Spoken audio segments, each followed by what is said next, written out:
Hey, hi, hello, how are you? I'm Pia, and today I'm going to be doing my February 2020 wrap-up.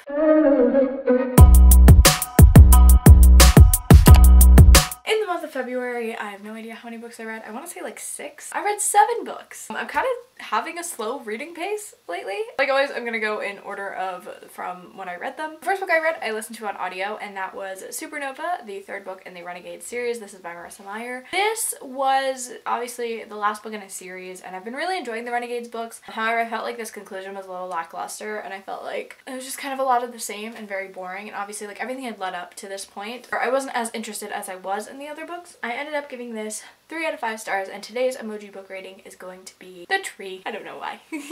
Next up, I read a book for school, and that was Till the Lighthouse by Virginia Woolf. What do I have to say about this? This book is basically about a family and their family friends and about a house. 100 pages of one day, and then 10 years goes by and it's another day. Kind of an exploration into character and family dynamics, and kind of an inner monologue, inner conflict kind of thing, because nothing really happens. I can't really explain it very well, but it was okay. I liked it. I don't typically rate books for school, so I didn't give this a rating, but I do want to pick up more Virginia Woolf because I really liked her writing. I just think that this story wasn't exactly for me, so I do want to try some more Virginia Woolf. If you're into Virginia Woolf, let me know what your favorite book of hers is down below so I know what to try. Then I read a really lovely book, and this is again a book that I don't own, and that was Let's Talk About Love by Claire Can. This is a book with an ace and bi-romantic main character who's also black, and so it has a lot of diversity. I said in my TBR, or I said in one of my TBRs, that I've been really looking for books with ace main characters because I think that's something that's not really talked about too much in literature or in LGBTQIAP+ literature.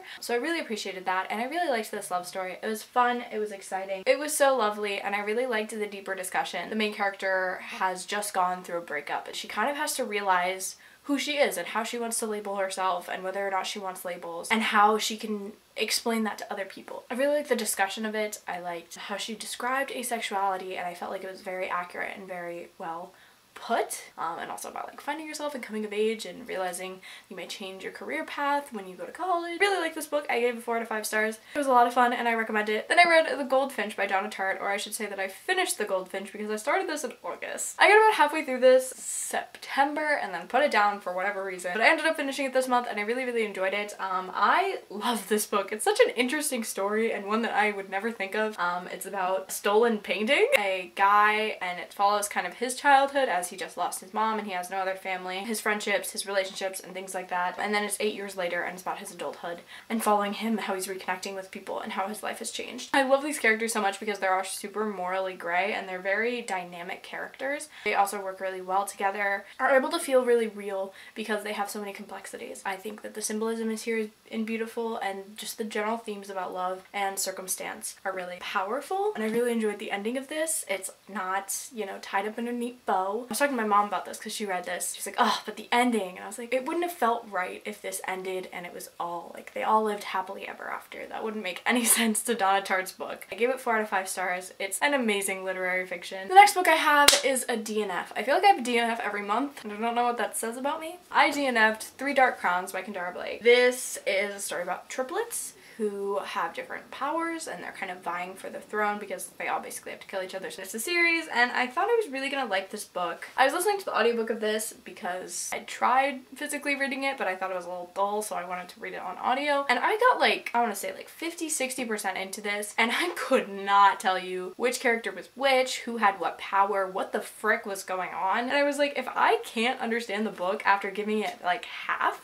of the book, I can't read this. But I just really don't think this is my story, and I just wasn't anything special to me, you know? It was like just another queendom story. The next book I read was Made You Up by Francesca Zappia. This is Francesca Zappia's first book, I could say. This is a story about a girl's schizophrenia. She's kind of a teenager, she's new to school, and she's kind of dealing with all that jazz. I liked this book. I didn't love this book, and I really thought I was gonna give it a higher rating, and that's simply because I read this really fast. I was really engaged with the story. I really felt for the characters. This centered too much on romance for me, and I felt like it should have been more of a deep dive into character exploration and character development. This character dealing with her schizophrenia and learning to live with it. Towards the end, it was a lot more about her illness. I felt like we just forgot for like a section of this book that she had schizophrenia, which I don't know whether that's a good thing or a bad thing. I'm very hot and cold on this book because I don't really know. But then in the end, it's like, oh, all these things were delusions. So like I I don't know what to tell you. I did predict like the plot twist, which always bugs me. I always predict like shows and movies and books, and it's like,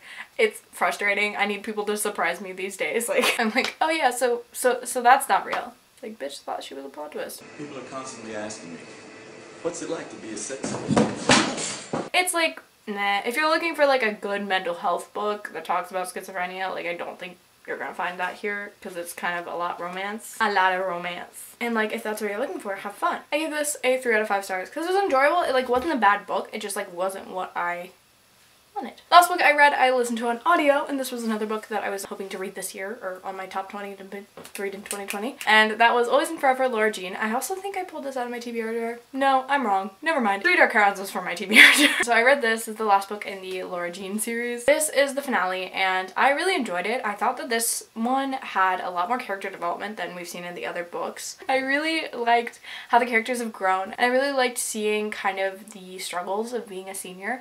I tend to really like books about being a senior. Who would have thought? It's really great because it does talk a lot about college and seeing your friends leave and stuff like that, and so that really struck home.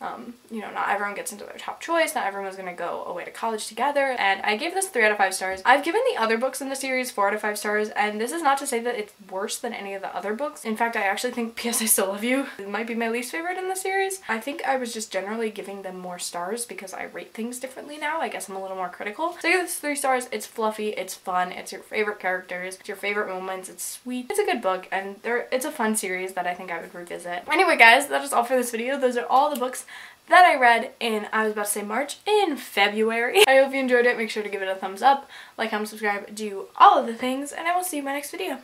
Bye!